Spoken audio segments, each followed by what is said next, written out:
Now, Sarai, Abram's wife, bare him no children. So, okay, back to children. Well, so one of the things that's worth thinking about with regards to reading these old stories, because we're very arrogant modern people, eh? We look at these old stories and we think, we've transcended all that superstition. It's like, don't be so bloody sure about that. These people weren't stupid. And so there are ways that they viewed the world that we don't have anymore. And one of them seems to be this concern for descendants, because that just isn't part of our way of thinking. We have a very short-term way of thinking. Maybe it's not even one lifetime long. It's certainly not multiple lifetimes long. And it isn't clear to me at all that that's for the best. And you know, the constant complaint that the environmentalists generate, some of which is justified and some of which is just anti-capitalist, anti-patriarchal nonsense that should be cleared out of that entire conversation, is that we need to take a longer view and consider more things in our purview when we act. And like, that's fair enough. Like, do we really want an ocean that has nothing in it but jellyfish? Because that's really what we're doing. And we're doing it very, very rapidly. And the data on that are very clear. And so, you know, when you lift up your eyes and you make a connection with something that's transcendent, then that should bring more of the world within your purview. And maybe that's concern for the endless number of descendants that you might have. You might think too, well, you know, if you're a successful person, if you have a successful family, God only knows how many people you will be the father of, right? It's completely, because you're a nexus, right? All sorts of things have come together in the cosmos to produce you, and then all sorts of things manifest themselves from you. You have no idea what the potential consequences of your actions might be as they cascade across time, right? You have no idea. And so Abraham at least is concerned with these sorts of things, and God seems to be concerned too, because he promises Abraham that if he maintains the covenant, that the most important things that he needs will come to him. And they're pretty serious about this. So Sarai talks to Abram. She's not very happy about the fact that she can't have children. She says, "Behold, now the Lord hath restrained me from bearing. I pray thee, go in unto my maid. It may be that I obtain children by her." And Abram hearkened to the voice of Sarai. Well, that's not a very trivial thing, I wouldn't think. I don't imagine that Sarai was very happy about turning her maid over to her husband and potentially being usurped in the whole childbearing process, not in the least. But you know, so it's also a major sacrifice on Sarai's part. There's no doubt about that. And of course, it's very difficult for us to talk about the ethics of the fact that Hagar was a more or less involuntary participant in this, but that was the times, absolutely the case. And of course, slavery and indentured servitude is the way of mankind, except in very, very limited circumstances. Carl Jung had something to say about that too, which I really liked. He said that part of the reason that modern people have, it's not the only reason, there's the Industrial Revolution, obviously, but part of the reason that modern people have been able to escape from the catastrophe of tyranny and slavery is because we've agreed to make ourselves our own slaves.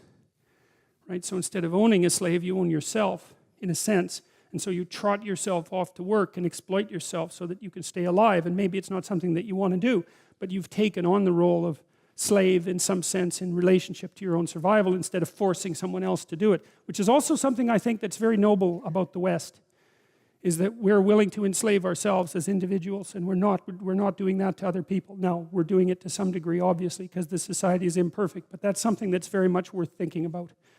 So, and Abram hearkened to the voice of Sarai. And Sarai, Abram's wife, took Hagar, her maid, the Egyptian, after Abram had dwelt 10 years in the land of Canaan, and gave her to her husband Abram to be his wife.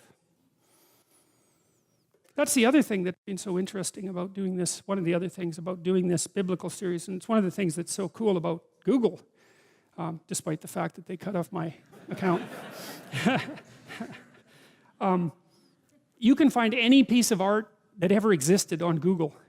And so that's great. So, you know, when I'm trying to illustrate these lectures, I type in Abraham Renaissance, and then like I get 200 Renaissance paintings. It's so great, and then I can look at them. And one of the other things that's so remarkable is that all of these, the major themes of these stories have been illustrated by people of spectacular, mind-expanding talent, you know.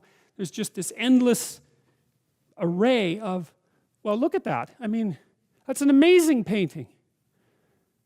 And so, and there's, and of this, there's dozens of paintings on this theme, and it's just another indication of how obsessed people, this was the only book that existed for years, and people were absolutely obsessed by it and produced all these amazing things from it.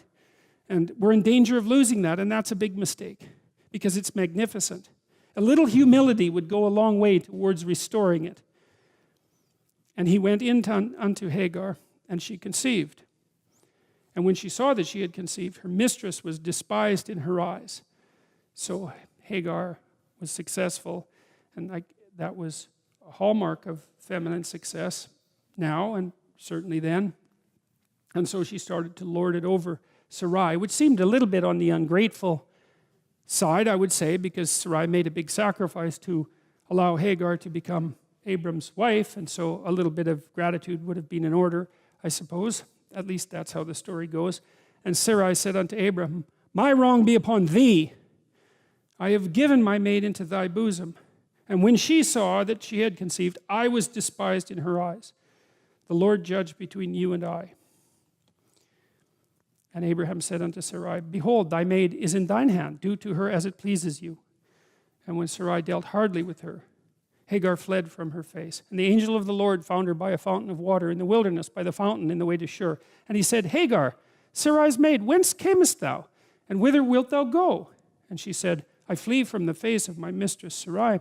And the angel of the Lord said, return to thy mistress and submit under her hands. And the angel said, I will multiply your seed exceedingly, that it shall not be numbered for multitude.